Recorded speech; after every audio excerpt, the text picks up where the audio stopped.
Hello, and welcome to our SIGNL4 Integration series. Today we're going to go over the ability to set up Checkmk in SIGNL4 to send both one-way and two-way ticket updates. So first we have loaded up here our SIGNL4 mobile app on the right, and then our SIGNL4 web portal on the left, and we also have our Checkmk web portal loaded up here on the left as well. So the first thing we're going to do is we're going to start inside the SIGNL4 web portal, and we're going to set up our one-way connector to receive events and create alerts from Checkmk. So to do that, the first thing we need to do is we need to go to our Integrations tab. Here we go ahead and click on the gallery, and we do a quick search for Checkmk. We're going to find two different connectors come up. The first connector goes from Checkmk to SIGNL4, meaning we're going to receive the events from Checkmk and create alerts off of those events. And then our second one we'll use next, and that goes from SIGNL4 back to Checkmk and allows the two-way updates so we can update a ticket inside of SIGNL4 and it'll update it in Checkmk as well, and vice versa. So the first thing we do is we're going to set up the one-way. So we're going to go ahead and click on the Checkmk to SIGNL4 connector, and I'm going to choose my team. In my case, I'm going to choose IT Ops. And once that's chosen, I'm going to go ahead and click on the Install button. What this is going to do is it's going to create me an inbound webhook with a webhook URL. And what we want to do is we want to copy this endpoint of the URL only because we don't need the entire URL. We just need the endpoint. And we're going to need that for our next step.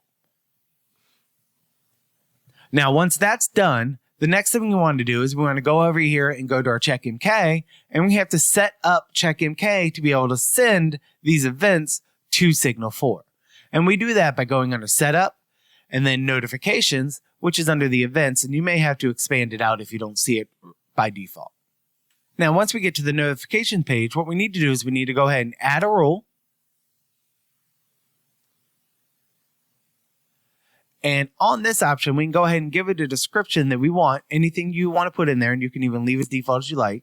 And then the important part we need to set up here is the notification method. In this dropdown where it defaults to HTML email, we want to scroll down till we see SIGNL4 alerted. And then we want to go ahead and select that. And here, the team secret is where we paste what we copied and created from the last SIGNL4 integration. Once that's done, we just go ahead and click on the Save button. Now, once our notification rule is created, we're actually ready to start receiving events from Checkmk to create alerts inside of SIGNL4. And I'm going to go ahead and show you how this works here. And what I'm going to do is I'm just going to create a fake host so we can see a bad event come through immediately and create our alerts. So now we have a host that's set up that doesn't really exist, so the system can't reach it. So it's going to create that event, and as we can see here, it sends the event over to SIGNL4 and creates an alert. So as we can see on our phone, we already have an alert ready to go, and if I go ahead and click on this, we can actually see the alert.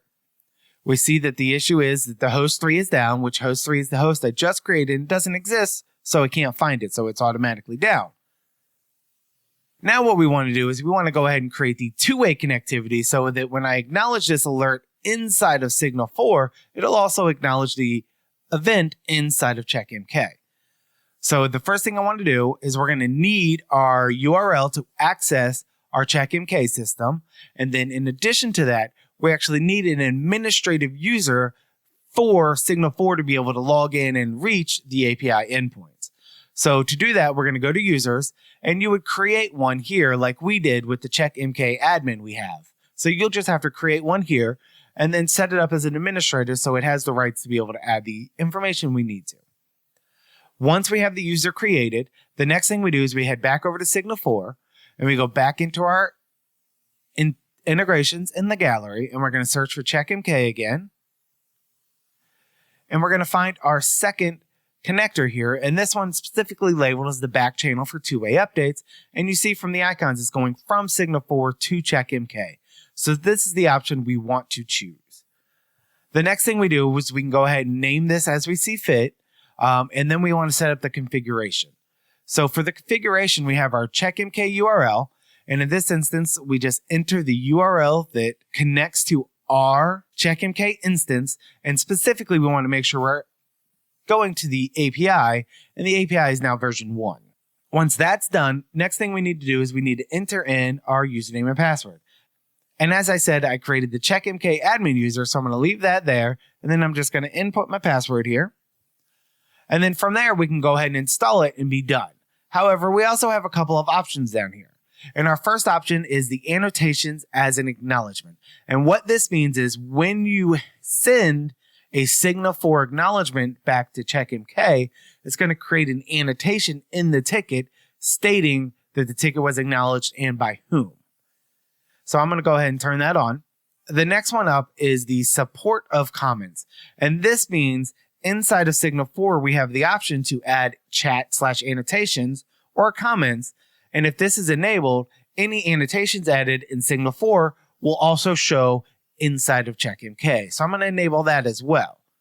And then our final option down here is the sticky annotation. And this is actually a Checkmk setting that we have enabled inside of our SIGNL4 connector so you can add and edit this as you wish. And what this does is when this is turned off, if a Checkmk ticket comes in with a, let's say, critical status, and then that status changes to a warning or vice versa, if the ticket had been acknowledged before that status change, Checkmk would actually clear the Checkmk acknowledgement at that time.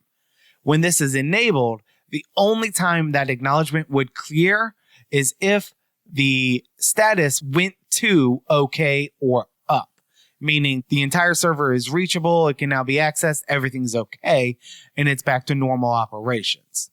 So we're going to go ahead and enable that one as well for now. Once we have all of our settings done, the next thing we want to do is we want to go over here and click on the install button.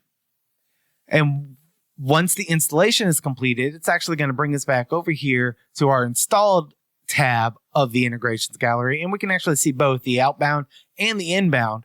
And now we're set up for two-way communication. Meaning over here in my SIGNL4 mobile app, if I go ahead and acknowledge this alert, which I can do just by clicking on this question mark icon, which we now see the acknowledgement. And then I go back over to my Checkmk, and I can actually see this acknowledgement in Checkmk. If I go to my monitoring system, click on my all host, and we'll actually see host number 3 is down, so it has the error. And this little icon right here lets you know right off the bat that it's been acknowledged. And this little icon lets you know that there is text to be read that pertains to this. And if I go ahead and click on this, we'll see that the comment added is that the SIGNL4 alert was acknowledged by the Robert user, which is my user. And if I go over here and enter a message in the chat and annotations in SIGNL4, and I just enter a quick, let everybody know that I'm working on this option, and then I go back over here to my Checkmk instance, and if I refresh this page, we'll actually see that the annotation is added as well with my user as the beginning to let you know I'm the one that input it, and then what the text is saying I'm working on this. And that way we see the two-way communication going from SIGNL4 over to Checkmk.